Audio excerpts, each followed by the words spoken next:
Muy buenas tardes, ¿qué tal estáis? Como ya llevamos haciendo, pues va a hacer, ¿qué? 3 semanas desde que empezó este maldito confinamiento, pues volvemos a estar aquí, esta vez para hablar de el tiro con arco en la antigua Grecia. Lo hice, ahora me doy cuenta, la semana pasada hablamos sobre el tiro con arco en la antigua Roma, digo, ostras, por seguir orden cronológico exacto, pues tendría que haber empezado por lo que vamos a hablar hoy, ¿no? Y continuar con Grecia, pero bueno, en fin, es lo que tiene ir improvisando cada semana, pero al menos lo chulo es que como siempre lo votamos juntos, pues bueno, al final se acaba hablando de lo que vosotros queréis, es lo que a mí me gusta, ¿no? Que entre todos, a ver que ajuste, que entre todos pues vayamos construyendo lo que aquí vamos hablando. Hacemos como siempre, vamos a dar un par de minutitos para que la gente se vaya conectando. Ya veo aquí en el icono de la izquierda que se va conectando gente, ahí puntualidad británica. Pero bueno, demos un par de minutitos, ¿vale? Para que, bueno, pues nos juntemos todos los que habitualmente nos juntamos, que cada día vamos siendo más. Bueno, quería comentaros que este es un tema muy divertido, que a mí me gusta mucho, que está muy bien documentado. Mira, ya tenemos aquí a unos cuantos me gustas que van saliendo súper bien. Si os queréis ir presentando, como siempre, sentíos libres de ir poniendo aquí saludos, comentarios, lo que os parezca. Muy buenas, Miguel Ángel, mira el primero. Pera, salud, ¿qué tal? ¿Cuánto tiempo? Así que como siempre, id hablando, que yo encantado. Lo que os decía, este es un tema muy chulo, muy interesante, que es la arquería en la antigua Grecia. Entonces, bueno, lo primero que voy a hacer es una mano, que ya sabéis que yo siempre lo tengo. Muy buenas, Felipe, ¿qué tal? Yo siempre voy con mi guión. Y os quiero, muy buenas, Alba. Os quiero comentar, como siempre, empezar con las fuentes que utilizo para... Muy buenas, Cristina, que también nos saluda. Os quiero comentar, en primer lugar, las fuentes que utilizo para hilar, ¿no? la explicación que voy a hacer hoy. Pues ya sabéis que lo fundamental de este asunto es tener buenas referencias académicas para que lo que se explique pues tenga solidez y tenga potencia. Mira, tenemos aquí a Ana Ganieda, ¿qué tal? ¿Cuánto tiempo? María Martínez, muy buenas. Lía, ¿qué tal? ¿Cómo está? Adrián, profe, Domingo, qué chulo, qué chulo. Aquí anima enseguida. A ver qué dice esta vez la cuenta correcta. Sí, señor, esta vez. Como les decía, fuentes, ¿vale? Fuentes. Tengo como siempre, varios pilares. Tengo, mirad, en primer lugar, tres papers muy interesantes, académicos, dos de la Universidad del País Vasco y otro de la University of Queensland. Tengo en primer lugar un paper que se llama You'll be an Archer, my son, The Ubiquity of the Cretan Archer in Ancient Warfare. Warfare, perdón, es inglés. Que habla sobre los arqueros cretenses, que los vamos a mencionar muchísimo hoy. En segundo lugar, la evolución del arquero en el contexto bélico griego, que también Este paper es muy importante para lo que voy a hablar porque realmente explica súper bien el tema que vamos a tratar y a mí en el momento que me lo leí pues me hizo abrir los ojos. Después tenemos uno muy interesante que es The Archers of Classical Athens, que es este de la University of Queensland, y está muy bien porque aunque se centra en el caso de Atenas, pues también habla mucho de un poco el contexto de la arquería, sobre todo militar, de la antigua Grecia, ¿no? Entonces, bueno, pues es también una forma muy buena pues, de entender este asunto. Como siempre, pues tenemos el libro de Composite Bow de Mike Loach, que también lo vamos a usar mucho para hablar de los arcos que se usaban en esta época. Como siempre, uso pues varios números de Despertaferro. La semana pasada, pues también los mencioné y me supo mal el no enseñároslos, porque hoy, ya que los tengo, pues al menos que los podáis ver. Entonces hoy sí que los tengo aquí a mano y os los voy a enseñar en un momentito. Mira, tengo aquí, en primer lugar, el número 14 que trata sobre la antigua Esparta. Hablan pues de toda su historia político, civil, económico y militar. Un número súper chulo que explica muy bien pues eso, un poco, siguiendo el caso de Esparta, pues todo el contexto de esta época. Tenemos lo mismo con Tebas, que es el número 37 y habla pues de la hegemonía tebana, ¿no? De batalla de Leuctra, etcétera, que hablan muy bien, explican muy bien pues cómo combaten los ejércitos de esta época, qué armas utilizan, cómo las combinan, entonces pues también da mucha información. También tengo este que es fantástico, de los últimos, el número 57 que trata de maratón. Pues batalla de maratón, contexto y armas, etcétera. Entonces está muy bien porque hay un artículo en concreto, que os lo voy a decir ahora, que se llama Aspis contra Espara, son dos tipos de escudo, las formas de combate griega y persas contrastadas. Entonces está muy bien porque este artículo, esta revista, pues pone blanco sobre negro y explica un poco la cultura arquera persa, cómo se enfrenta contra la griega y cómo pues cada bando procura utilizar sus herramientas para obtener la victoria en combate.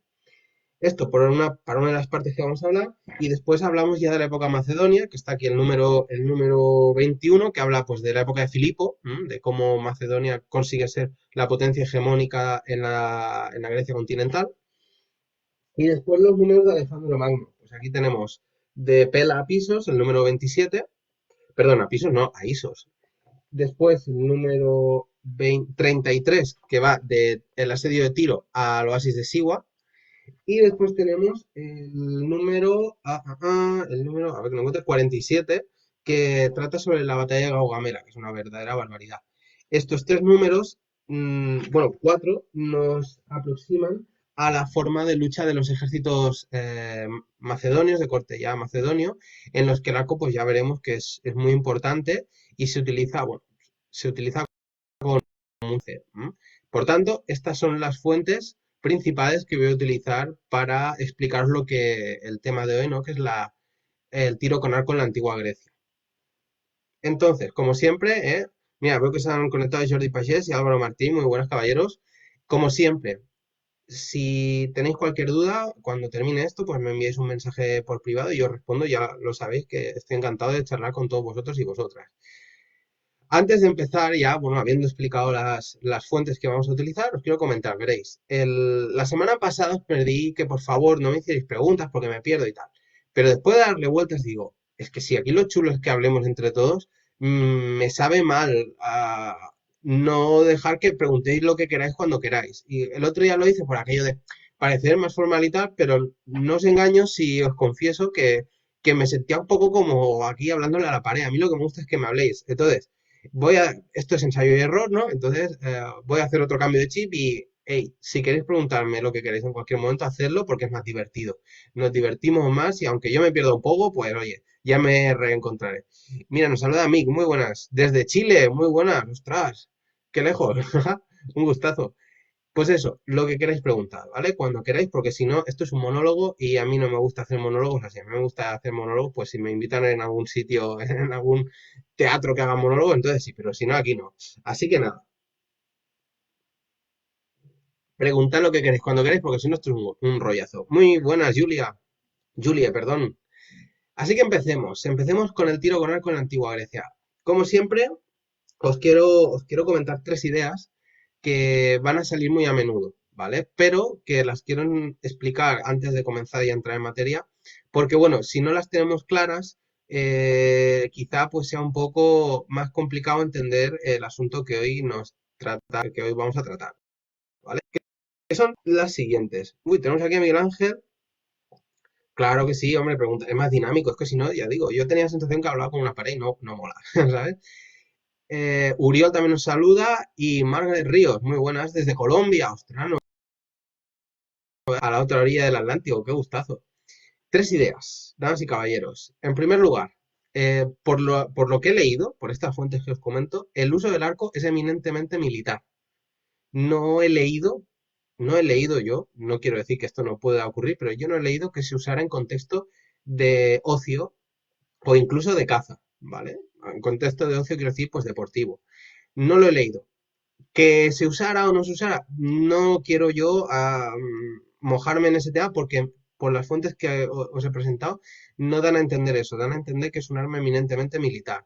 No se usa, yo no sé si se usaba en los Juegos Olímpicos, no tengo ni idea. Así que, por lo que yo he leído, es un arma específicamente militar. No se usa, pues como en otras culturas que ya hemos ido viendo en los directos anteriores, como perdón, como para hacer pues deporte o caza o lo que sea, no, es un arma eminentemente militar. Entonces, los griegos tienen una doble moral muy fea, que a mí un poco me ha cabreado. Señores griegos del pasado, me habéis cabreado un poquito. Porque ellos, por ejemplo, los poetas griegos del momento, etcétera, critican mucho el arco porque el ideal del guerrero, ya iremos viendo cómo evoluciona, pero comparte un sustrato común. El ideal del guerrero es aquel guerrero que combate cuerpo a cuerpo, de cara a cara contra el enemigo, sin ningún tipo de, ¿no? de miedo, haciendo alarde de su valor. Entonces el arquero es como un cobarde, ¿no? Que mata de lejos y que no se moja, pero no obstante, aunque tienen esta imagen, utilizan el arco más o menos a menudo dependiendo de la época, pero lo utilizan. Entonces es un poco contraste, ¿no? Es decir, que el arquero, ese soldado denostado que no nos gusta ni nada, pero luego lo van a utilizar muy a menudo en combate. Entonces es un poco así, ¿no? Que no acaba de la cosa de arrancar. Y por último, a partir de las guerras médicas, os estoy hablando del siglo V antes de Cristo, el uso del arco se dispara bastante. Entonces, me gusta decir eso, que se dispara bastante. Entonces, se ve un aumento tanto cualitativo como cuantitativo en las tropas de infantería ligera y en general y arqueros en particular. ¿Mm? Son así como las tres ideas básicas antes de entrar más en materia. Entonces, he dividido la charla de hoy en tres partes. En primer lugar, el arco en la sociedad griega, eminentemente en el apartado militar. En segundo lugar, qué arcos se usaban en la antigua Grecia, dependiendo del periodo y también con las fuentes que tenemos. Y en tercer lugar, el impacto del arco en la mitología del periodo, porque considero bastante feo no hablar de mitología, con lo que mola la mitología griega, aunque sea del tema del arco, ¿no? Estas van a ser las tres partes. Mira, se han unido también José Antonio Molina y Rosa Nicolás. Muy buenas, dama y caballero, un gustazo teneros por aquí. Entonces, estas son las tres partes. Vamos a empezar con, como os decía, el arco en la sociedad griega. Veréis. Vamos a comenzar con la época micénica. ¿M?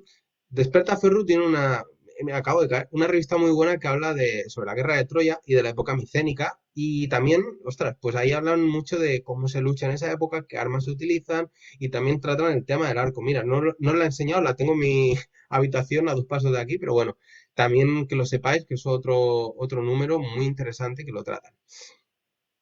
La sociedad micénica. La sociedad micénica es la época de los grandes héroes, de las luchas heroicas y las heroicidades, valga la redundancia. Entonces esto pues viene de una mentalidad guerrera en la cual se prima el combate cuerpo a cuerpo entre sobre todo elementos nobles de la sociedad guerrera del momento.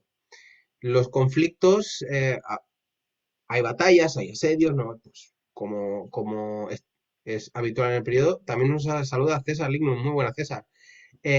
Como es habitual en el periodo, pues hay todo este tipo de conflictos, pero el sumum del combate en esta época son los duelos entre campeones de cada comunidad. Hay, por ejemplo, una lucha entre dos reinos que se dirime pues, en una gran llanura con los dos ejércitos formando y dos campeones, uno de cada ejército, peleando por defender su reino, su honor, etcétera, delante de todo el mundo para que todo el mundo sepa lo valiente que es y lo bien que pelea. Sobre todo, se pelea con armas de cuerpo a cuerpo, espada, lanza, jabalina, escudo, y entonces pues se busca eso, ¿no? Hacer una exhibición de poder y destreza delante de todo el mundo. Nada, cositas de el cultivo del ego y esas cosas. Entonces, claro, utilizar armas que no sean estas que os he comentado, pues sería como violar la ética guerrera. Decir, ostras, no estás peleando como se espera de ti, como un héroe, ¿no? Entonces el arco, pues, no acaba de encajar en este tipo de lucha. No va a salir el campeón de una ciudad con un arco y sus flechas a saetear al otro. Esto no es lo más habitual. Por no decir que no pasa. Entonces, vemos, por tanto, que la cultura es así, pues, muy heroica. El arco no parece tener mucho lugar aquí, pero, irónicamente, como decías que los griegos tienen esta doble moral, el arco se utiliza en batalla campal, se utiliza en asedios, o sea, en la Ilíada cada 2 por 3 si te la lees, yo me leí una versión adaptada, obviamente, ¿no? Yo griego no controlo, pero tú ves que cada 2 por 3 están utilizando algo, por tanto, es un arma muy común, ¿vale? Muy común. Hemos de recordar que las protecciones de esta época, pues, no están al alcance de todos. Y, uy, también nos saluda Elga Priscila desde Chile, o no veas, ostras, esta vez lo estamos petando en el otro lado del Atlántico, qué chulo. Em, como os decía, en la Ilíada pues se hace mención a muchísimas veces al arco, pero ya vemos que pues es un arma bastante denostada, no es de valientes, no gusta. incluso la investigación arqueológica pues ha demostrado que tanto en en vasijas, en pinturas que se han encontrado en palacios y tal, pues se ven demostraciones que el arco pues era un arma conocida y era un arma usada, si bien pues digamos, la cultura mainstream, ¿no? Pues la denostaba porque lo que mola es pelear cuerpo a cuerpo. Entonces, lo que os decía, pues esta doble moneda de, el arco es un arma de cobardes, pero la utilizamos siempre que podemos porque sabemos lo efectiva que es. Doble moral. En la época, ya cuando cae la civilización micénica, pues esta época oscura, ¿no? Que ensombrece un poco la historia de no solo de Grecia, sino de todo el creciente fértil, pues las fuentes son más parcas. No hay tanta información para saber el uso del arco, entonces, bueno, pues yo aquí, por lo que he ido leyendo, no me atrevo a mojarme, porque, bueno, porque es eso, ¿no? Es una época con poca información y, en fin, pues tampoco quiero yo aquí hacer aseveraciones que luego, pues, sean erróneas. Prefiero hablar de lo que he podido leer. Entonces, perdona que veas que hace calorcito. El arco, por tanto, se utiliza, pero se denosta. Esto veremos ahora también en la época de las polis, que ya es del siglo octavo al cuarto antes de Cristo, pues pasa un poco lo mismo. ¿Qué ocurre? Que aquí cambia un poco la justificación de esta crítica al uso del arco. Como os decía, si voy muy rápido, si queréis que explique algo un poquito con más calma, decídmelo, ¿vale? Que me gusta el otro día, que no me gusta hacer monólogos, así que si queréis preguntar cualquier cosa, pues hacerla, que si no yo me embalo, ya me conocéis y la cosa va como va. Entonces, pues en la época de las polis, ¿qué nos encontramos? Pues que ya es un poco la época del esplendor de lo que se viene a denominar la falange griega, ¿no? Esta unidad de lucha de más o menos 8 filas de profundidad, depende de las circunstancias y la época, en la que los ciudadanos libres de cada ciudad-estado, pues pelear armado con la tríada, ¿no? Del aspis, escudo, a ver que no me equivoque, la dori, que es la lanza, y la espada. ¿M? Como ¿no? La quintesencia del ciudadano que pelea junto con sus compañeros hombro con hombro por defender su comunidad, su polis, ¿no? Su ciudad. Van protegidos pues con corazas de bronce, con corazas de lino, con sus cascos de muchísimos tipos, en fin, en estas revistas de Despertaferro pues lo explican súper bien. Y aquí, pues bueno, el ethos guerrero, ¿no? Un poco la cultura guerrera lo que busca es ese choque de dos masas de guerreros, de ciudadanos, que están luchando, ayudándose entre sí por defender a su ciudad. Y pelean de frente, pelean con estas armas que os he comentado, el escudo, la lanza sobre todo y la espada también cuando hace falta. Sí, y de cerca, de cerca. Leí ahora justo, estaba con... no lo voy a encontrar con esta revista, con la de Esparta, que hay un momento en el que hablan de la batalla de Leuctra y sale un momento de choque entre dos falanges que le llaman, mira, lo miro, se llama otismos o empujón, que es el momento, pues esto, en el que las dos masas chocan y entonces ahí tienen que apretar los dientes y aguantar como puedan para que no se quiebre la línea, ¿no? Pues ese es como el momento ya de épico, ¿no? De aguantar por tus compañeros y por tu ciudad. Nos pregunta Néstor, hola, muchas gracias por tus aportes y dedicación. A veces no llego al vivo, bueno, desde San Luis, Argentina nos habla, no veas también. Hoy estamos petándolo allá. Pues un saludo, Néstor. Lo que os decía, ¿no? Pues ese choque entre dos masas de combatientes que hay que aguantar duro por la ciudad, por los compañeros y que no se diga, hay que usar esa vergüenza torera para mantenerte en el puesto y que no sea que en el momento de aguantar te fuiste. Chichuco Roma también nos saluda. Muy buena, Chichuco. Entonces, bueno, en este contexto, pues os podéis imaginar que no, el arco pues tampoco se glorifica demasiado. El soldado, ¿no? Que realmente pues cumple el estándar de corrección para esta época es aquel pues que se mantiene firme en su... Me quito las gafas que no estoy viendo bien hoy. Que se mantiene firme en su sitio, con su escudo, peleando de frente, de cara, cuerpo a cuerpo. ¿Qué dirás? Dirás, ostras, pues aquí no habrá tampoco mucho tiro con arco. Pues sí, sí que hay bastante tiro con arco. Se utiliza mucho, ¿vale? Mucho, no quiero decir que la mitad del ejército fueran arqueros, pero sí que habían tropas de arqueros en los ejércitos, porque la utilidad es obvia. A ver, si aquí lo que se busca es mantener la cohesión, pelear todos juntos y te están cayendo flechas, lanzas y piedras, bueno, pues eso agobia, molesta, te hace daño, en fin. El arco se sigue utilizando. Lo que pasa que, bueno, que el ideal del guerrero es este. Jordi nos dice, he visto imágenes actuales de arqueros cretenses. Tirado con un escudo en el antebrazo. No he visto. ¿Puedes hablar de ello? Jordi, que me estás haciendo spoiler, que ahora viene precisamente el tema del arquero cretense. Por supuesto que vamos a hablar del arquero cretense. Madre mía, y tanto.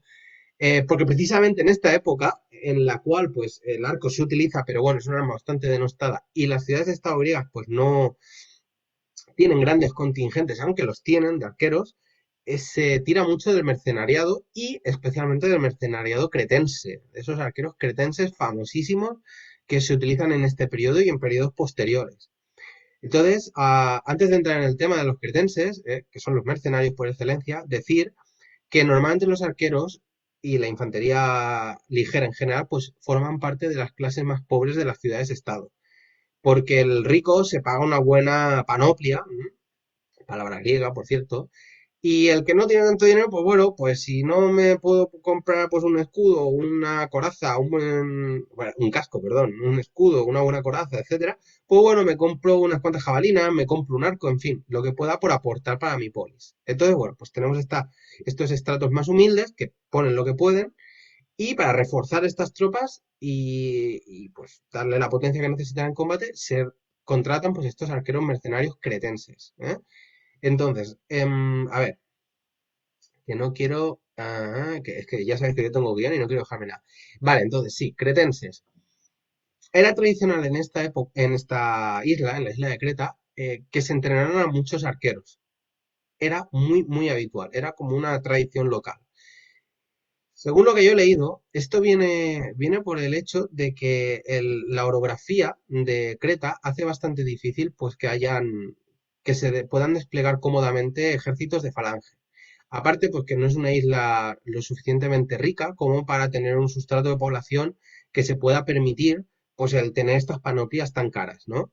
De protecciones, etcétera. Entonces, claro, la suma de que sea un poco complicado luchar en falange por esto del terreno pues esta cierta pobreza, ¿no? Que hace que sea complicado pues tener una masa de población que se pueda permitir comprar estas armas, tanto ofensivas como defensivas, hace que se entrene mucho con arco. Se entrene muchísimo a los jóvenes como arqueros.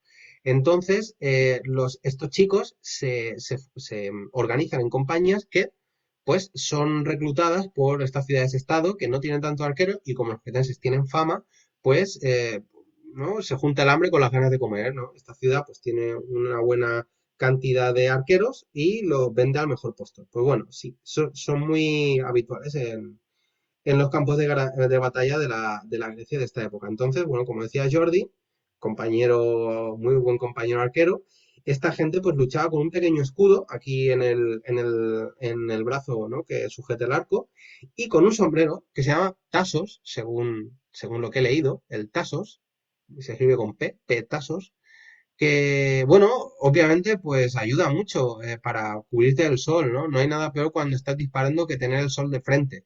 Mira, también se ha unido Sonia. ¿Qué tal, Sonia? Es bastante complicado disparar si no ves un carajo. También se ha unido Ángel de la Llave. Muy buenas, Ángel. Entonces, claro, esta gente pues sabían lo que hacían y utilizaban pues estos elementos. Por lo que he leído en este paper que os comentaba sobre los arqueros cretenses, no desdeñaban el cuerpo a cuerpo. Si hacía falta, luchaban cuerpo a cuerpo, pero no era lo habitual. Lo habitual era pues, que lucharan en escaramuza, en orden abierto, para desgastar al contrario. Pero bueno, que si había que echar mano de la espada, pues oye, lo que haga falta, ¿no? Por tanto, eran unas tropas muy versátiles, con mucha fama y que se usaron muchísimo, especialmente en las guerras médicas, que ahora es el gran momento que hay que tratar. Porque en las guerras médicas, los griegos, que como os digo, pues utilizan contingentes de arqueros, no en un número excesivo, que no la mitad del ejército es arquero, pero hay arqueros, se encuentran con ejércitos en los cuales la mayor parte de las tropas, tanto a pie como a caballo, sí que tienen arco. Entonces aquí, claro, los griegos se ven de repente ante una potencia de fuego, bueno, de flechas, ¿no? Que ellos no pueden igualar, no pueden igualar y lo pasan muy mal, lo pasan muy mal. Entonces, bueno, aquí tenemos un problema, bueno, ellos tuvieron un problema que lo solucionaron como buenamente pudieron durante la guerra. Sobre todo en este momento concreto, por lo que he leído, mercenarios. Claro, tú ya sabéis que entrenar a un arquero no se hace de un día para otro. Así que, bueno, si tienes mucha necesidad, muy poco tiempo, mercenarios, a rascarse el bolsillo. ¿Vale? Voy a leer que no me deje nada. Entonces, bueno, tienen que tirar de estas tropas de mercenarios para que poder cubrir esta necesidad que tienen y hacen lo que pueden. Claro, entonces aquí los griegos dicen, oye, esto del arco sí que decimos que no es heroico, que lo chulo es pelear de cerca cuerpo a cuerpo para demostrar lo que vales, ¿no? Es súper bien, eso está chulísimo, pero cuando te están cayendo las lluvias estas de flechas que te tiran los persas, igual está bien tener un poquito de cobertura, un poquito de ayuda, ¿no? ¿Tú cómo lo ves, Temístocles? Bueno, pues aquí ya la cosa empieza a cambiar y en tanto que los griegos se van organizando cada vez mejor en lo militar, pues bueno, van incorporando estos elementos que un poco hacen como los romanos, como os conté la semana pasada, ¿no? Ellos encuentran enemigos que tienen elementos que ellos no tienen, así que bueno, poquito a poco los van incorporando a su panoplia, ¿no? A sus recursos para poderse batir en clave de igualdad o superioridad. ¿Qué pasa? Pues que los romanos, por lo que he leído, no critican tanto a los arqueros, los griegos sí, ¿eh? Se les pierde un poco la boca y luego a la hora de la verdad, pues acaban reclutando arqueros a cascoporro, hablando mal y pronto, ¿no? Sobre todo, como os decía, pues después de las guerras médicas en las que los persas pues les dieron un par de repasos con sus arcos recurvos, de los que vamos a hablar con mucho cariño en unos momentos. Y así poquito a poco, pues nos vamos acercando a la época helenística en la cual pues el tema de usar el arco pues ya cambia mucho. Cambia en primer lugar por lo que os decía, del impacto emocional y cultural que dan las guerras médicas a los griegos y en segundo lugar porque es que acaban conquistando físicamente pues grandes partes de Asia, ¿no? De Oriente. Por tanto, perdonad, por tanto, ahora ya sí que tienen acceso a territorios donde hay arqueros, donde se entrenan arqueros y donde hay una tradición arquera estupenda. Entonces, bueno, nos encontramos en primer lugar con las campañas de Alejandro Magno. Esto, otro clásico, súper estudiado, súper interesante, que recomiendo a todo el mundo que lea. Yo recuerdo que la primera vez que leí sobre Alejandro Magno tenía 11 años y todavía estoy flipando. O sea, es una pasada.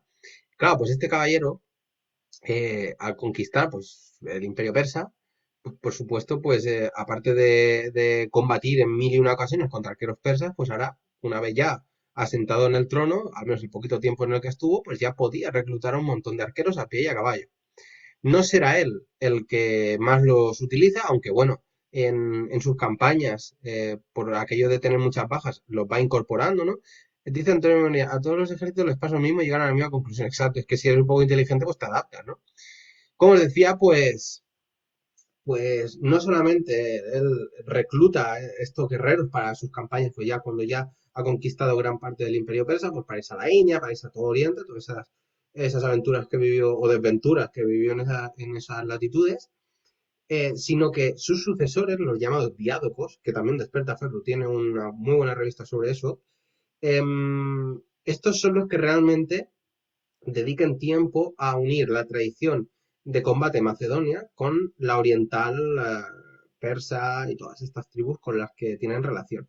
Y aquí, en mi humilde opinión, es mi época favorita de la arquería griega, que aunque no es arquería griega per se, porque ya digo que están utilizando sobre todo la tradición oriental de tiro con arco, pero es donde se experimenta con esta mezcla de, ¿no? de la tradición griega con la persa y las mil y una tribus del lugar. Entonces, pues se ven ejércitos en los que pues están luchando falangitas de corte macedonio, con jinetes también de corte tesalio, macedonio, griego, con arqueros a caballo persas, arqueros a pie de escitas, en fin, de todas estas zonas. Y entonces en todas estas batallas de las guerras tan bestias que tuvieron los diádocos entre sí, pues se ven mil y un ejemplos de esto, de esta combinación, incluso arqueros en elefantes, que ya es como fantasía máxima, ¿no? Entonces es una época muy chula en la que no serán los griegos los que usen directamente el arco, ¿vale? Pero sí, los ejércitos griegos tendrán muchísimo arquero oriental, porque bueno, porque están en esa zona, ¿no? Y crean estos modelos mixtos de ejércitos que, bueno, pues como os digo, son una pasada. A ver que no me pierda nada. No. Vale, pues sí. Esta sería un poco la panorámica, ¿vale? La panorámica del arco en combate en Grecia, ¿vale? En la antigua Grecia. Como os digo, pues bueno, son épocas distintas y en cada una hay sus particularidades, pero bueno, así como a grosso modo, pensad que es una época súper larga que la estoy condensando y la he explicado solamente pues en 25 minutos, ¿no? Por tanto, esto es solamente la superficie de la superficie, pero al menos ya os da una pequeña aproximación de cómo va esto. Voy a volver a beber agua, si queréis preguntar algo mientras bebo, preguntad. A ver qué tenemos por aquí. Hombre, se ha unido también Israel. ¿Qué tal, Israel? Bueno, va. Pues voy a seguir, ¿vale? Mientras penséis las preguntas, que ya nos conocemos, que ahora voy a hablar 2 minutos y de repente, bueno, salí aquí. Bueno, pues entonces, una vez ya conocemos un poquito la evolución del uso del arco en la guerra, porque según he leído en las fuentes estas que os he mencionado, pues el arco es eminentemente una herramienta de combate, no tanto de ocio. Vamos a hablar de una cosa que nos gusta, que son qué arcos usaban en esta época. ¿Qué nos ha demostrado la investigación que se utilizaba en esta época? Pues bien, en primer... Ah, esperad, creo que me he dejado... Esperad, que creo que me he dejado una cosita. A ver. Ah, sí, ¿veis? Es que lo sabía. En la época, sí, es verdad. En la época de...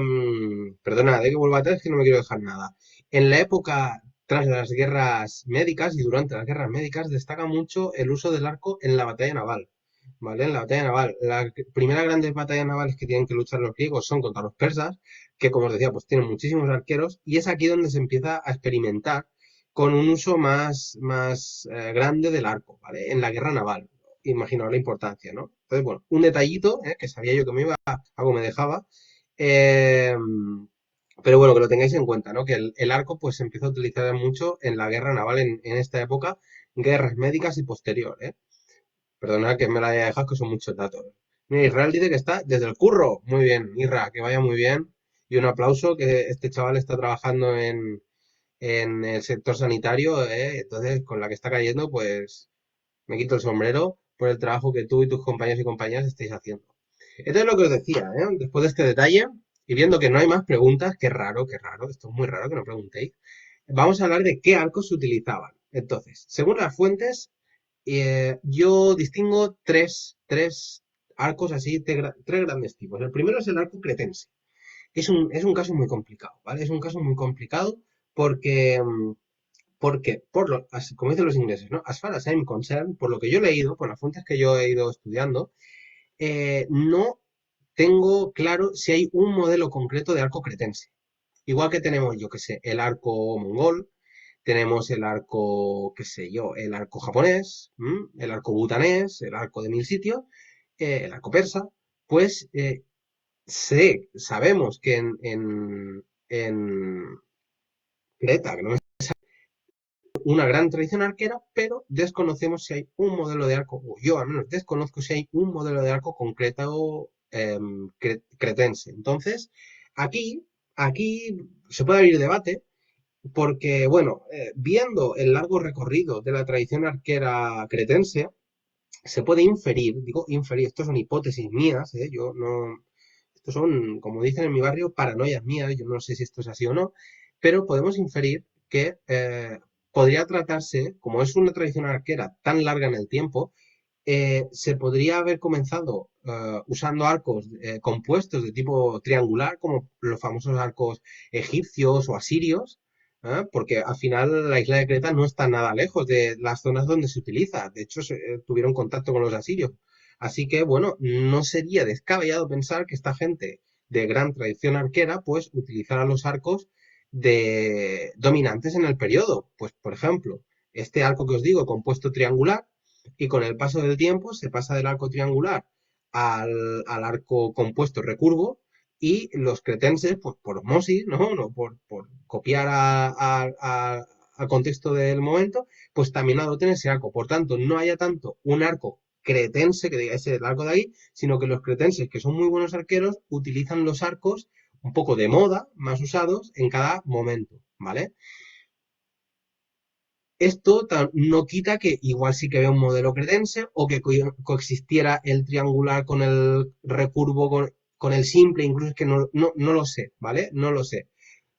Lo único que sí sé que esta gente, pues, bueno, que sí que puedo inferir es que esta gente se circunscribiera a las tradiciones arqueras orientales y un poco pues copiaran y utilizaran pues estas armas. No lo sé, la verdad que no he leído, por más que he leído sobre cretenses, no he encontrado información fidedigna sobre esto. Quizá la cuestión sea que el arco al final se hace de materiales perecederos y no se haya podido pues encontrar ningún arco conservado o ninguna fuente, pues ya sabemos que esa isla tuvo mucha inestabilidad, se derrumbaron muchos complejos palaciales, bueno, en fin, hubieron muchos problemas y ha cambiado mucho de manos, entonces, bueno, pues sea un poquito complicado encontrar esto. Entonces, el arco cretense sabemos que se usaba mucho, pero no sabemos si había un arco cretense o si los cretenses usaban arcos de su entorno, como eran los que os digo, el triangular compuesto y el recurvo compuesto, o si tenían un modelo concreto, o si coexistieron estos tres arcos y más. No se sabe, pero sí se sabe que los arqueros cretenses eran los top of the pops en todo momento. Después, obviamente, pues tenemos el arco persa. El arco persa recurvó, compuesto, como siempre, la Santísima Trinidad, que son la madera, el cuerno y el tendón, ¿vale? Con su buena recurva, en fin, como son los arcos biocompuestos. Dice José Antonio Molina, yo tampoco he visto ninguna referencia de ningún arco cretense propio. José Antonio es un recreador que sabe mucho de romanos y de la época clásica, entonces, si él tampoco lo ha encontrado, pues yo porque si alguien que también controla mucho se ve en esta tesitura cuando se mete en el tema, entonces yo también me quedo más tranquilo, porque es eso, no he encontrado nada. ¿Qué farem?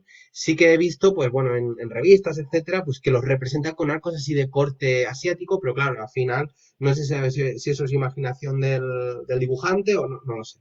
¿Vale? Entonces yo os explico un poco mis reflexiones, pero tampoco quiero decir que fuera así o así, porque tampoco tengo una fuente clara que me lo explique. Entonces, bueno, el arco persa que ya lo hemos tratado, ¿no? Pues es compuesto, recurvo, muy famoso. Y, de este sí que quiero hablaros largo y tendido porque hay unos cuantos datos muy interesantes. Y el arco escita, los escitas, que son otro pueblo arquero impresionante, del cual tengo pendiente hacer una serie temática, porque es, bueno, uno de los grandes referentes de la arquería en el mundo clásico. Los escitas también los reclutaban como mercenarios con muchísima asiduidad.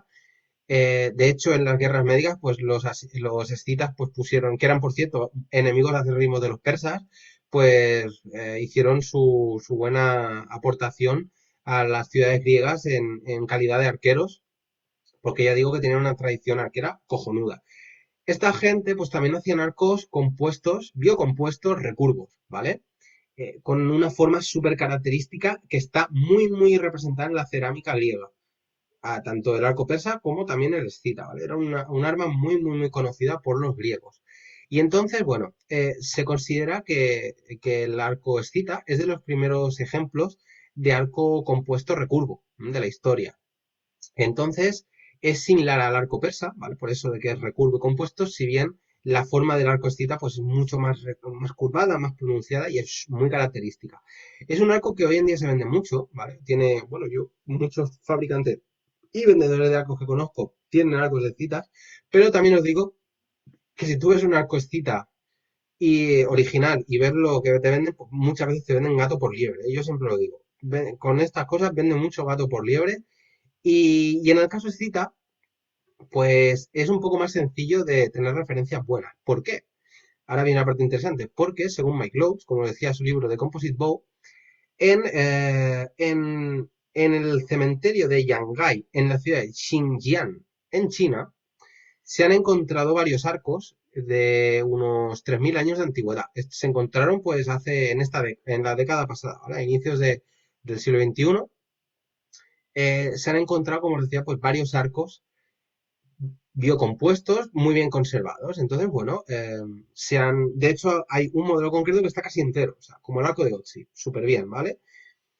Con mucha investigación y mucho estudio comparativo, se ha visto que estos arcos corresponden a los que se pintaban en las vasijas griegas. Por tanto, se cree, ¿no? Los investigadores creen que estos arcos serían arcos de tipo escita. Por tanto, tenemos ejemplos reales e históricos de arcos escitas que se han encontrado en excavaciones arqueológicas. Chapó, chapó. Eso es una maravilla para la reconstrucción. Nos dice Miguel Ángel, grandes inventores los escitas, el recurvo y el estribo, un vuelco en la guerra de entonces. Pues sí, es que los escitas eran una pasada. Entonces, claro, esta gente vivían en la estepa rusa y se fueron moviendo, ¿eh? Como buen pueblo nómada, pues iban un poco donde sus caballos les llevaran. ¿Qué puede explicar que se encontraran arcos escitas en China? Pues bueno, esta cuestión, esta tesitura de que esta gente pues son nómadas y también el hecho de que, bueno, pues si luchaban como mercenarios para los griegos, pues ¿quién te dice que una tribu de escitas que se moviera por esos lares, pues no la acabarán reclutando para luchar contra algún enemigo? En fin, no sería extraño, ¿no? José Antonio dice, compuestos y más. Los biocompuestos llevan resinas y pigmentos artificiales como el epoxi. Ah, yo pensaba que biocompuesto respondía a que está hecho de materiales 100% naturales. Entonces, bueno, ostras, José Antonio, si es así, mea culpa, me he equivocado. Entonces, algo compuestos, ¿vale? Yo decía eso, biocompuestos, porque, por ejemplo, el tendón es animal, el cuerno que se utiliza, no sé por qué me he señalado bien, el cuerno que utilizan, pues es de búfalo, etcétera. Entonces, yo pensaba que, mira, es que como yo soy de letras, no de ciencias, pues mira, se me ha colado. Entonces, bueno, se ha encontrado un arco, de eso, varios arcos y uno entero de esta gente que, bueno, pues podrían ser mercenarios. Yo digo que son teorías, pero se ha encontrado. Y un gran arquero que se llama Alan Karpovich estudió esos arcos e hizo réplicas, con lo cual, pues, tenemos la oportunidad de estudiar pues estos arcos y de utilizarlos con un grado de fiabilidad muy grande. ¿Por qué? Porque se ha encontrado un modelo y que se ha podido reproducir. Y Alan Karpovich pues los ha estudiado mucho y bueno, pues tiene escritos, tiene vídeos, en fin, es muy interesante. Que esa es la quinta esencia de la teoría histórica, ¿no? Yo me he encontrado un arco histórico, tengo fuentes que me explican un poco pues cómo se desenvuelve, lo puedo replicar y lo puedo utilizar. Pues Alan Karpovich es una eminencia dentro de esto y lo podéis buscar que este hombre pues tiene el tema este del arco escita. Un clásico, una clásica conversación con Jordi que es que le fascinan los tips de los arcos escitas y persas. Pues sí, son unos arcos muy elegantes, muy recurvados, muy bonitos, la verdad que son una maravilla. Entonces, bueno, pues estos son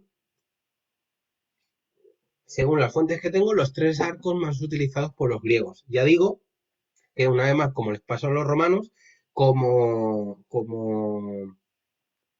se inspiran en la tradición arquera oriental, pues los arcos que eminentemente utilizan pues son estos arcos de corte oriental, ¿no? Pues, como decía, persa, escita y el misterio del arco cretense, que eso ya lo podemos dilucidar cuando, si encontramos, yo siempre os digo que si tenéis fuentes a mano, pues los podemos hablar. Últimamente, mira, mucha gente me ha ido enviando libros por privado, por correo electrónico, de cosas que hemos ido hablando y dice, ah, pues mira, me falta por aquí, me falta por allá, pues me han ido mandando, o sea, cojonudo, ¿vale? Yo siempre os invito a que si queréis aportar conocimiento, cualquier cosa, yo, por ejemplo, mira, José, creo que fue, no, fue César Lignum, que me dio información para la serie temática que estaba haciendo este último mes, y mira, pues le mencioné en un post porque él me dio la información para hacer, pues, unas cuantas reflexiones. Entonces, bueno, yo siempre os invito que si queréis hablar del tema, pues sin ningún problema lo podemos compartir y siempre os mencionaré para que se sepa quién ha echado un cable en este caso. Entonces, esto, por tanto, ya hemos visto el arco en la sociedad en la guerra griega, hemos visto qué arcos se utilizaban en esta época y ahora vamos a hablar de un poco de mitología, ¿no? De mitología que siempre mola, ¿eh? Yo esta parte se la quiero dedicar a mi señora Alba, que sé que le gusta mucho la antigua Grecia y ella siempre, yo recuerdo cuando empezamos a quedar que hablábamos mucho de mitología griega, entonces bueno, como sé que esta parte le va a gustar, se la voy a dedicar a ella, permitidme el momento, ¿no? Un poco así, que es que ya son 3 semanas de confinamiento y qué voy a decir, ¿no? Así que bueno, va por ustedes, por usted. Y como os decía, pues vamos a hablar un poco no bastante, porque tengo aquí bastante material, sobre el arco en la mitología griega. Hay muchísimo, muchísimo sobre el tema, así que he buscado 4 ejemplos que, para que os engañar, son los que más me molan. Y entonces os los quiero explicar para que veáis un poco, pues, cómo el arco influye en la mentalidad griega, ¿no? porque ya veréis que aunque rajaban mucho del arco, ya veréis que grandes personajes de la mitología esta griega, pues usan arco. Y para empezar, pues vamos a hablar de Heracles, acá Hércules, ¿no? Pues este señor, conocidísimo, peli de Disney incluida, pues el gran guerrero, pues era un arquero cojonudo, era un arquero cojonudo. Y en varias ocasiones se demuestra, y hay dos ejemplos que a mí me hacen mucha gracia, no tanto a los protagonistas, pobretes, porque bueno, Hércules por necesidad pues tiene que usar arco y lo usa muy bien. Veréis, a ver, en primer lugar se encuentra, ¿sabéis las famosas 12 tareas de Hércules? Pues bueno, hay un momento, la sexta tarea, si no recuerdo mal. Por cierto, toda esta parte la he sacado de mis apuntes de bachillerato, ¿vale? Que lo sepáis, ¿eh? Se ve en la tesitura de que tiene que matar las aves del lago Estínfalo, un lago que se ve que estaba lleno de unos pájaros que no eran del todo amigables. Así que era Adrián Amorós, Heracles, nada de Hércules, Heracles, sí señor, Heracles. Vamos a ser aquí rigurosos. Heracles, pues se ve en esta tesitura que le dicen, venga, a ver si eres capaz de matar a esos pájaros que, bueno, pues están incordiando al personal en esa zona. Y claro, Heracles dice, jo, ¿cómo me cargo yo estos pájaros que son, bueno, pues son unos bichos bastante peligrosos? Bueno, pues con arco y flecha. ¿Qué ocurre? Pues que el hombre se lía a flechazos y hay tanto pájaro que se queda sin flecha. Entonces, ostras, ya se ve ahí que no sabe qué hacer. Y, y Filoctetes y las familias. Uy, pues yo esto no tengo ni idea. Filoctecles. José Antonio Molina habla de Filoctecles. Luego nos lo explicas, ¿vale? Cuando termine con esto, nos lo explicas que me has dejado con la intriga. Pues eso, se queda sin flechas y los pájaros siguen ahí. Entonces llega Atenea, le da un cencerro y con eso los espanta. Entonces, bueno, ya no los mata, pero al menos se los quita de en medio y sale del paso. Heracles disparando con arco. Y en segundo lugar, aquí quizá el ejemplo más heavy del asunto, cuando tiene que acabar con la cierva de Cerinea. Ojo, cuidado. Resulta que esta era una cierva que debía pertenecer a, espera que no tengo aquí el nombre, a Artemisa, porque ella tenía un pequeño rebaño de ciervos, pero esta se le escapó. Se le escapó porque era muy rápida, era muy viva y no había manera de capturarla. Y dices tú, si es una diosa y no hay manera de capturarla, pues imagínate cómo sería el animal. Entonces, claro, Heracles se tira un año persiguiéndola por todo el mundo conocido. O sea, el hombre no para.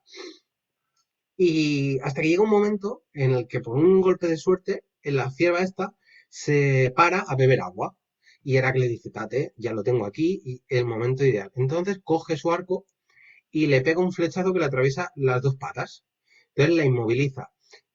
No la mata porque resulta que la sangre, sí, resulta que la sangre de la cierva era súper corrosiva incluso para los dioses. Entonces la inmoviliza y se la lleva a Micenas para demostrarle a todo el mundo que ha sido capaz de capturarla. Y precisamente pues lo hace de un flechazo en las piernas.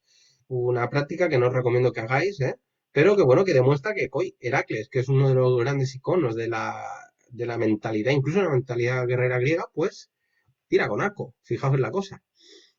Después tenemos a Odiseo. Odiseo, un famosísimo arquero y hombre astuto donde los haya. Pues este hombre tiene una cosa muy interesante, que es que veréis, en la mentalidad griega, el arquero se contrapone al guerrero, ¿no? Pues al hoplita o al guerrero heroico por lo siguiente.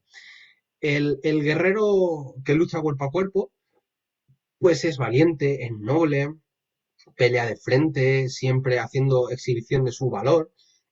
Mientras que el arquero es inteligente, es taimado, busca siempre la emboscada, pelear de lejos, usar la inteligencia. Entonces, el guerrero es fuerte, ¿no? Y el arquero usa el coco. Entonces, son como esa disyuntiva, ¿no? Entre eso que os decía de la mentalidad griega, ¿no? Que el guerrero es como el valor, la fuerza y tal, y el arquero es el artero, ¿no? Que busca siempre el hueco para hacer daño de lejos y luego correr e irse. Entonces es como el valor, lo bueno, y el artero y lo malo, pero que lo utilizan un montón. Pues Odiseo es un poco, pues, la personificación de esta mentalidad del arquero, ¿no? El tío que utiliza el cerebro y él, gracias a su inteligencia, es capaz de derrotar a los que pelean de esta forma heroica con el caballo de Troya. En fin, ya lo veis, ¿no? Veo que hay aquí comentarios. Dice, Filoctetes, el arco y las flechas de Heracles. Es lo que quise decir. Ah, muy bien. Adrián dice, a fight. No había causado ninguna herida porque se lo prohíben. Ah, yo pensaba, ¿veis? Mis apuntes de bachillerato. ¿Se lo prohíben? Pues mira, no lo sabía. Le mete una flecha entre los tendones y dirá, hombre, Roberto, ¿qué tal? Roberto, compañero de máster, muy buenas, ahí desde Ecuador, desde la ciudad de Loja, grandiosa ciudad de Loja. Pues mira, Adrián nos ha, una vez más, es que mi profe de grima, el hombre, yo pensaba que era por eso, porque la sangre le corroía y dice que no, que le prohíben que le cause ninguna herida. Pues menos mal que le prohíben que le cause ninguna herida porque le pega un flechazo en la pierna que la deja hecha polvo, pero bueno, en fin, ninguna forma de hacer las cosas. Como os decía, Odiseo, ¿no? Pues tiene estos atributos del arquero, que es la astucia, que es ¿no? El engaño, el uso del coco en contraposición de esto, ¿no? De la lucha, aquello heroica del gran guerrero que muestra su valor ante todos. Entonces, bueno, Heracles, Odiseo era famoso por tener un arco muy potente que solamente él podía encordar, tensar y disparar.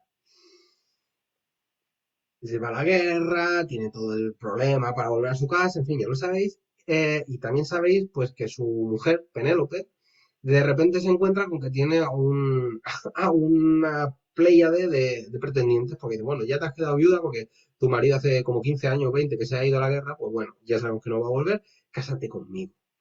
Entonces su hijo, el hijo de Odiseo, ¿qué se llama? Ey, lo quiero decir, bla, bla, bla, bla. Ey, no lo voy a tener aquí. Ah, oh, qué rabia. Ah, no tengo el nombre del hijo de. Si alguien sabe el nombre del hijo de Odiseo, que lo ponga, que lo tenía aquí, lástima. O no lo pensaba, lo había puesto y no lo había puesto. Pues eso. El hijo de Odiseo dice: bueno, pues eh, mi padre era capaz de usar este arco. A ver si vosotros sois lo suficientemente válidos para mi madre como para usar este arco y demostrar que realmente tenéis lo que hay que tener. Y entonces, pues bueno, todos estos grandes, bueno, todos estos ¿cómo se dice? No me va a salir la palabra. Pretendientes procuran de encordar el arco y disparar con él y no hay manera.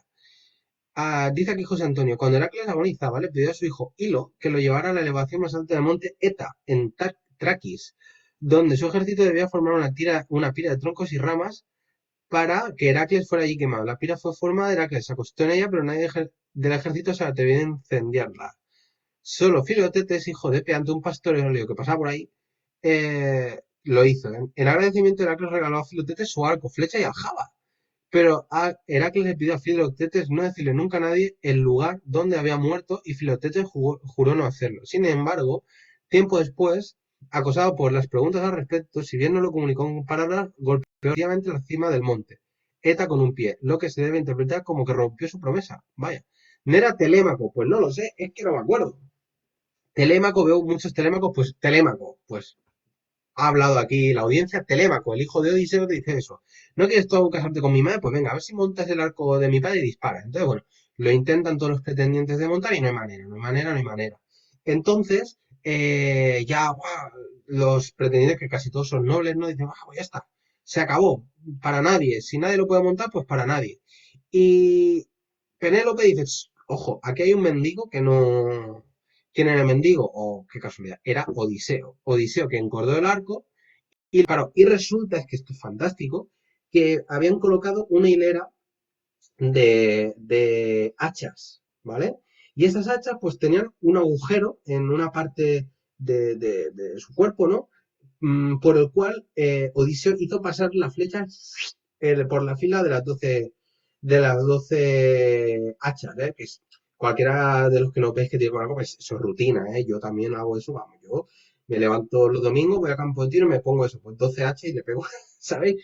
El tío, cuidadito. Entonces ya todo el mundo, ostras, es Odiseo, entonces todo el mundo ya flipando, ostras, que como ibas me bendigo, pues no te hemos hecho caso, ¿no? ¿Qué cosa? Domingo también sí, Telémaco, pues todo el mundo, ¿no? Ostras, ha sido Odiseo. Y Odiseo, pues un poco con la simpatía de la época, pues en vez de echarlos educadamente de su casa, se dedicó, junto con su hijo, a dispararles flechas y pegarles a estos pretendientes. Porque bueno, ya sabéis que la época esta era un poco movida y entonces, pues bueno, mm, su forma de dar por concluida la ceremonia fue matar y destrozar a todos estos pretendientes, muchos de ellos a flechazos. En fin, no se puede juzgar con mentalidad del siglo XXI lo que las crónicas homéricas dicen, pero bueno, en fin. no lo recomiendo que lo hagáis, ¿vale? Entonces, bueno, ya veis que Odiseo tenía agarre con el arco, era un tipo potente. Y ahora nos vamos a ir al Olimpo, ¿vale? Un poquito, pero primero bebo agua. No veas lo que se cabra. En el Olimpo nos encontramos a dos grandes arqueros, un arquero y una arquera, Apolo y Artemisa. Apolo, que es los principales dioses griegos, era el patrón de los arqueros. Era el patrón de los arqueros. O sea, es muy gracioso porque, si no recuerdo mal, cuando leí la Ilíada, hay un momento en el cual creo que era Menelao se bate en duelo con París. Corregidme si no era Menelao, ¿vale? Que ya digo que tiene memoria. César nos hicieron una trampa preparada con Odiseo. Exacto, exacto, ¿eh? Pues es lo que, es lo que comentaba César. El, el, pues hay este duelo, ¿no? Y un arquero troyano dice, ostras, era un, pues como te decía, los arqueros normalmente eran gente humilde y aquí lo dicen, que era un chico que era, pues es humilde y tenía su arco. Entonces, a unos compañeros, mira, los dos ejércitos se sientan en el suelo para ver el combate. Y entonces, bueno, pues dice a unos compañeros, descubridme que voy a encordar el arco y le voy a pegar un flechazo a Menelao. Creo que era Menelao.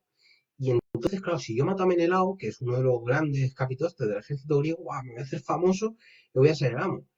Entonces, dice aquí, a ver, no eran en sí pretendientes, eran rapiñeros que buscaban la herencia criada por casarse. Exacto, o sea, a ver, que pretendo ser educado, pero al final esos iban a pegar a hacer negocio, ¿vale? No iban a aquello de, oh, que estoy enamorado, no, no, ellos iban a lo que iban, iban a lo que iban. No dejaba de ser Odiseo el rey de la isla, de acá. Entonces, a ver, desposar a una reina, ¿vale?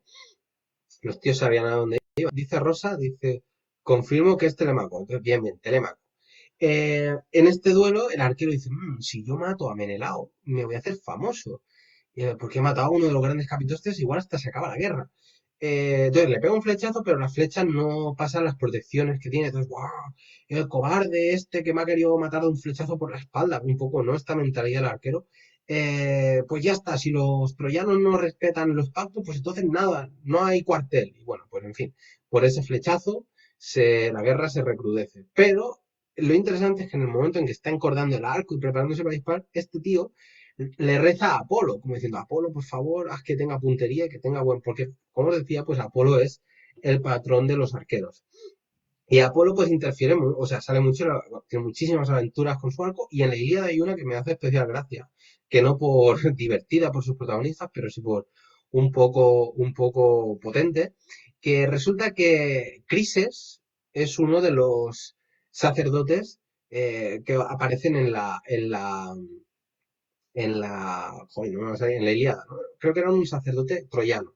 Entonces, su hija Criseida es secuestrada por los griegos. Entonces, Crises va y le dice a Agamenón, le dice, ostras, devuelve a mi hija, que no tiene la culpa de nada, que es una niña, es una muchacha, yo soy sacerdote, que me va a portar bien, en fin. Y Agamenón no le hace demasiado caso. Así que Crises se va a... ¿Dónde se va? Sí, bueno, se va a una montaña y le reza a Apolo, Apolo, por favor, haz justicia. Y Apolo, como este sacerdote es de su culto, pues dice, uy, esto no va a quedar así. Y ni corto ni perezoso coge su arco, coge flechas envenenadas y se dedica a flechar a los griegos hasta que dicen, bueno, vale, pues bien, te devolvemos a Crisidia. Dice, Apolo además le tenía manía a los griegos en general y a Aquiles en particular. Exacto, lo que estoy precisamente explicando, ¿no? O sea, llega ahí y se le va a flechazos contra los aqueos porque, bueno, le habían ofendido a uno de sus sacerdotes y, bueno, pues nada, el tío se lió a matar ahí a griegos a flechazos porque, mira, porque le habían ofendido. Entonces, él como arquero, pues nada, así no quedan las cosas. Cuenta la Ilíada que Apolo guió la flecha de París al talón de Aquiles. Por tanto, como dice Adri, ¿no? Le tenía bastante manía al personal y, bueno, pues como patrón de los arqueros griegos, ayudó a matar a uno de los grandes héroes guerreros de la cultura griega, que era pues Aquiles, ¿no? De un flechazo ahí. Uy, se corta el vídeo, ostras, revisa tu conexión a internet, porque a mí me sale bien. Pues eso, que Apolo cuidadito también con el arco. Y por último tenemos a Artemisa, que también es una de las diosas principales del Olimpo, y también era una arquera empedernida. De hecho, se la acostumbra a representar como una cazadora con su arco y su aljaba al hombro, y era la diosa de los Leo, animales salvajes, el terreno virgen, los nacimientos y las doncellas. Entonces, cuenta la leyenda que obtuvo su arco y sus flechas por primera vez de los cíclopes. Se lo pidió a su padre y su padre se lo pidió a los cíclopes que se lo hicieran. O sea, ojo, ahí es nada del arco que le harían, ¿no? Y entonces se le aplicaban motes, epítetos, que a ver si lo soy capaz de leer porque el griego tiene guasa, que son criselacatos de la asta dorada y loqueira, que quiere decir que se deleita con las flechas. Por tanto, una de las grandes diosas del Partenón también era arquera, ¿vale? O sea que los griegos muchos decían que el arco, pero luego adoraban a arqueros. O sea, dices tú, señor griego, no me sea usted doble moral. Y dicen que las flechas de Artemisa podían causar la muerte inmediata y enfermedades solo a muchachas y mujeres, según la tradición religiosa. ¿Ves? Dice Jordi que no se le corta. Ya digo, Miguel Ángel, revisa tu conexión a internet que no sé qué. Y este sería pues así el pequeño resumen de la mitología arquero-griega. ¿M? Vemos aquí a Artemisa, Apolo, a Odiseo y Heracles, que son de mitología y que son arqueros. Entonces, bueno, con esto llego así un poco al final de lo que os quería comentar, ¿no? De las épocas, ¿no? Un poco el posicionamiento del arco en los ejércitos griegos, los arcos utilizados en la época griega y un poco pues el impacto muy resumidísimo, de la arquería en la mitología griega. Entonces, como siempre, hoy, bueno, pues me habéis ido haciendo comentarios y preguntas. Si queréis, pues ahora es el momento de hablar, preguntar, reflexionar, compartir lo que queráis para darle un poquito más ¿no? de riqueza a lo que estamos hoy aquí hablando sobre la arquería griega. Así que, como siempre, os dejo unos minutitos y ir haciendo las preguntas que queráis que las comentamos entre todos. Va. Ahora vienen esos momentos, ¿no? Del relojito, el tic-tac. Mira, yo voy a aprovechar y voy a buscar lo del arco del Alan Karpovitz. A ver si lo puedo pasar. Alan Karpovitz. Scythian Bow. Let's see. Bla, bla, bla, bla, bla. Ey, no, ¿esto qué es? Vaya. Bueno, pues parece que no lo encuentro a primera, así que ya lo buscaré con cariño. A ver, ya empiezan a ver cosas. Dice Felipe, se corta continuamente. Qué raro, pues hay gente que se corta, gente que no se le corta. Qué rabia. Qué rabia, qué rabia. Pero bueno, va. A ir pensando cositas, a ver qué comentamos, va. Que yo sigo buscando el Alan Karpovich mientras. Ah, aquí está. Uy, uy, uy, que ya lo he encontrado. Mirad, ahora lo voy a pasar. Qué chulo.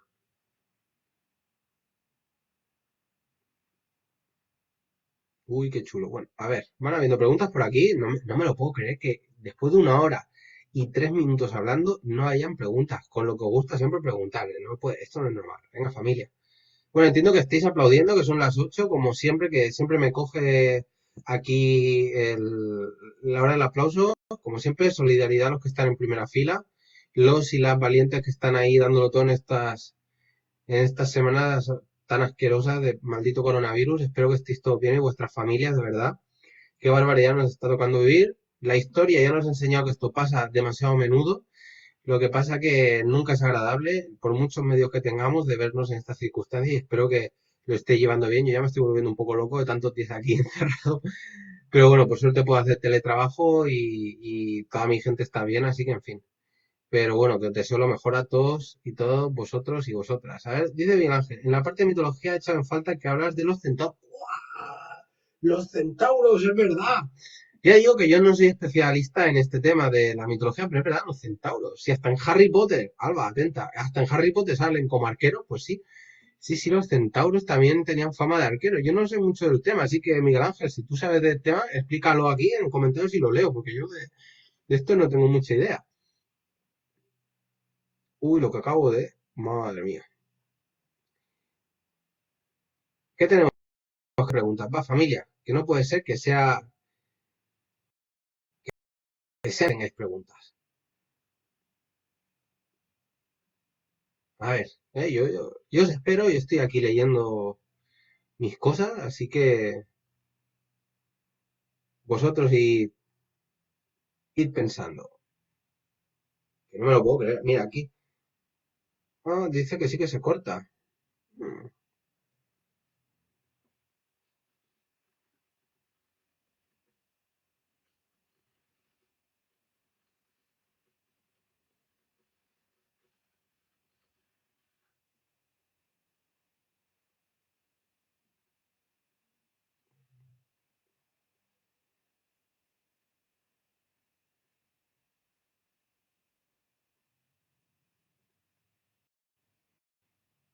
Ah, Medusa. Dice Mick Gon, Medusa. Cuéntanos más. Uy, tendré que hacer una segunda de la mitología griega, de la que en la mitología griega. Pues mira, Alba, si tienes fuentes por ahí, que tú sé que esto domina, pues la preparamos juntos, en pareja. ¿Qué tenemos por aquí? A ver, Miguel Ángel dice, no es que sepa mucho, pero casi todas las representaciones que he visto salen con arco en mano, por eso me he extrañado. Pues sí, la verdad, yo he tirado pues así de mis apuntes de cuando yo iba a bachillerato y trataba el tema, pero no, el tema de los centauros, mira, voy a buscar algo, a ver qué encuentro. A ver qué encuentro. Centauros, antigua Grecia. Bueno, esto no va a ser muy académico, pero bueno, como de momento lo preguntáis, pues bueno, vamos a ver, mira aquí, Wikipedia. Vamos a ver, mientras os penséis las preguntas, Hipodamia, teorías de su origen, a ver. Bueno, pues hablan de la centauromaquia, que fueron unas grandes batallas entre dioses y centauros, ¿no? Y dicen que representaban los centauros la lucha entre la civilización y la barbarie. Bueno, pues sí, se ve que los trataban caña. Dice Adrián, Medusa era una sacerdotisa, no sé yo si era muy guerrera. Yo lo que sé es que bueno, pues cabreó, no sé si fue Atenea y la convirtió en Medusa. Yo no sé nada. Aunque en D&D, que es Dungeons and Dragons, no tengo ni idea, Adri. Siempre ponen a Medusa con arco. Pues mira, no lo sabía. A ver, vamos a buscar Medusa.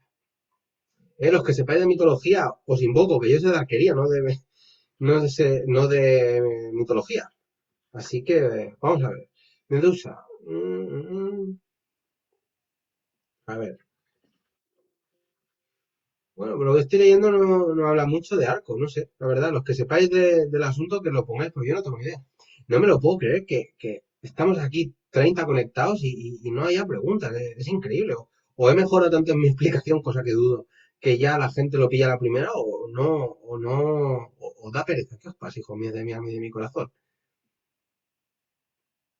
Os dejo un ratito, ¿eh? Como siempre, pero que es muy raro. Normalmente siempre a estas horas os ponéis las pilas, pero hoy, ¿qué pasa? Está ya de lunes. A ver, dice Miguel Ángel, de hecho siempre he pensado que era la idealización mitológica de una parte de su realidad, los arqueros a caballo. No sabía que los griegos denostaban el arco. Pues sí, sí, lo denostaban bastante. Quizá, bueno, el centauro era pues el miedo que le tenía a al arquero a caballo, que era hasta pues la época de los macedonios, era un tipo de soldado que ellos no podían poner en el campo de batalla. Igual le tenían miedo por eso. Y claro, no lo sé, no tengo ni idea. Pero sí, sí, ellos, los griegos cuando encontraban con los arqueros a caballo, lo pasaron muy, muy mal, porque no tenían nada con lo que responder, ¿sabéis? Entonces, claro, imagínate. Y es de esa, a tener su representación como Palas es arquera también. Uriel, te estamos asimilando, puto amo. Ah, pues mira, no sabía que yo siempre Atenea la tenía como con un casco corintio, ¿no? El escudo y la lanza. Que, de hecho, había una representación de Atenea que le llaman Atenea Promaicos, creo, que era como la patrona de los que están en las primeras filas del ejército en combate, ¿no? Los promacoi, que se llamaban.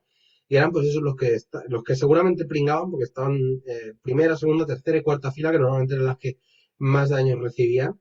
Y tenían una patrona en concreto que era esto, Atenea Promacoi, que era la que, bueno, la que un poco ayudaba a estos pobres desgraciados. Dice Miguel Ángel, a medida que se aprende hay menos preguntas, se entiende mejor. Uy, me voy a poner colorado. Pues nada, como siempre, yo os doy unos minutitos, vamos hablando, y si no hay más preguntas, pues oye, adelante. Yo sí que, mira, si alguno de vosotros y vosotras tiene curiosidad y me quiere echar un cable con el tema del arco cretense, oye, pues yo lo agradecería mucho porque ahora, mira, como estáis aquí, sois los premium, voy a hacer una pequeña. Dice, espera. Mitología aparte de los centauros en la tribu de los adoradores de los caballos. También habían hombres, oso, hormiga, etcétera. Joder. Dice Alba, Medusa fue justamente violada en el templo por Poseidón. Y como tener relaciones sexuales en los templos estaba prohibido, Atenea, diosa de la virginidad, la castigó. Ahí encima, o sea que Atenea grande, ¿sabes? Que de verdad, qué barbaridad. O sea, la violan y la castigan a ella. Es como, bien, señores griegos. Bien. Hombres oso, dice Pera. Dice, Oriol dice, ¿encontraste alguna variación de criterio en cuanto a la cría de una a otra polis? No, no he encontrado que pues en un sitio se hiciera de una manera o de otra. Pues no, la verdad que no. Siempre he visto, sobre todo a partir de las guerras médicas, que como infantería ligera están los peltastas, que lanzan jabalinas y usan el escudo de la pelta famosa, ¿no? Un escudo en forma de media luna, y los honderos, ¿no? Entonces son como esta tríada, hondero, arquero, cretense o ya si lo reclutan in situ, y el peltasta, ¿vale? Entonces, bueno, de polis a polis no cambia, pero sí que nos encontramos con esta situación. ¿Qué más te? Ahora ya se me va animando aquí el personal. Adrián dice, respondiendo a Alba, Texas además que la dejó preñada, joder.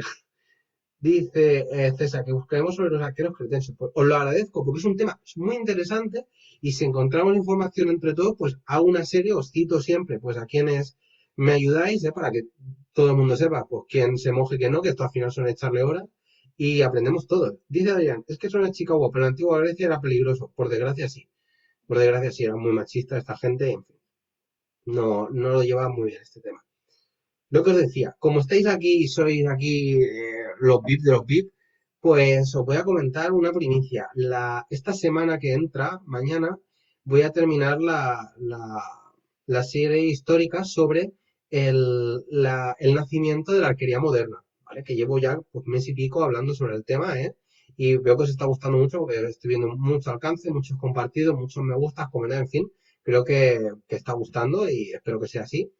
Y entonces, bueno, como ya llevo tanto tiempo hablando de cosas modernas, de arco moderno y tal, la siguiente serie vamos a volver un rato a la estepa, que sé que nos gusta a todos y todas. Entonces vamos a hablar de la arquería en Hungría, pero no en la Hungría medieval, sino un poco en general, porque en Hungría, por circunstancias que hablaremos, ha habido una tradición arquera foránea que se instala allí. Y la vamos a comentar algo entendido porque es una de las tradiciones europeas mejor comentadas perdón, documentadas, y entonces, pues bueno, quiero compartirlo con vosotros y vosotras porque es muy interesante. Dice Pera, Robert Graves tiene unos cuantos libros muy interesantes de aquella época. Oye, pues mira, anotado queda, anotado queda. Está muy bien. Entonces, bueno, a ver si alguien pregunta algo más, si no, pues llevamos ya hora y cuarto, ¿eh? Así que, si os parece, si no hay más comentarios, pues lo podemos dejar para la semana que viene. Yo esta semana, pues también os ofreceré algunos temas para que elijáis y a partir de ahí, pues ya votáis como siempre y preparo el directo para el domingo que viene a las 7, ¿os parece? Si no hay más comentarios, si no hay más preguntas, pues bueno, dejo un minutito más, ¿vale? Y lo hacemos así, pues como siempre. Espero que os haya gustado. A mí, personalmente, me encanta hablar del tema griego. Uy, dice Jordi Payet, Sagitario, Centauro, apuntando con los hechos hacia el mundo espiritual, hacia más allá del mundo. Vaya, fíjate, Jordi Payet nos vuelve a ilustrar. Ay, que ganas tengo de pasarme por San Celoni cuando esto acabe. Y nos habla de los centauros, pues ahí lo tenéis en el comentario. Si no hay más preguntas, pues bueno, como siempre haré lo que os decía, pues el martes, miércoles os ofreceré unos cuantos temas, votáis y lo que salga lo preparo y el domingo que viene a las 7 pues nos vemos como siempre, ¿os parece? María Martínez, muchas gracias, gracias a ti, hombre, gracias a ti. Yo espero que os guste, yo me lo paso pipa, ¿eh? También me sirve para repasar en todos los apuntes que tengo de tiro al arco. Y Pera, muchas gracias a ti. Y nada, pues si os parece, pues lo hacemos así, ¿vale? Espero que os haya gustado, yo me lo he pasado pipa, ¿eh? Y nada, a buscar a estos arcos de citas que se encontraron, arcos históricos 100% de Alan Karpovich, ¿vale? Así que si no hay comentarios, pues nada. Hoy he estado viendo aquí en las estadísticas que hemos aumentado más gente que está aquí viendo este directo, o sea que estoy muy contento. Poquito a poco se va creciendo. Gracias a ti, Alba. Estoy muy contento, me lo he pasado muy bien. Y para el próximo día, para hacer más preguntas, hombre, que así mola más. Así que nada, os envío un abrazo muy fuerte a todos y todas. Espero que los que estamos en cuarentena, que creo que seremos todos ya los que estamos aquí viendo, tanto los de una orilla como otra del Atlántico, pues que lo llevéis bien, que no tengáis ningún problema con este maldito virus y que vamos hablando, como siempre, pues si me queréis escribir por privado, estaré encantadísimo de charlar con todos vosotros y vosotras.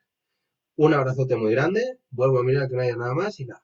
Nos vemos la semana que viene, seguimos en contacto y un besote enorme. Hasta la próxima.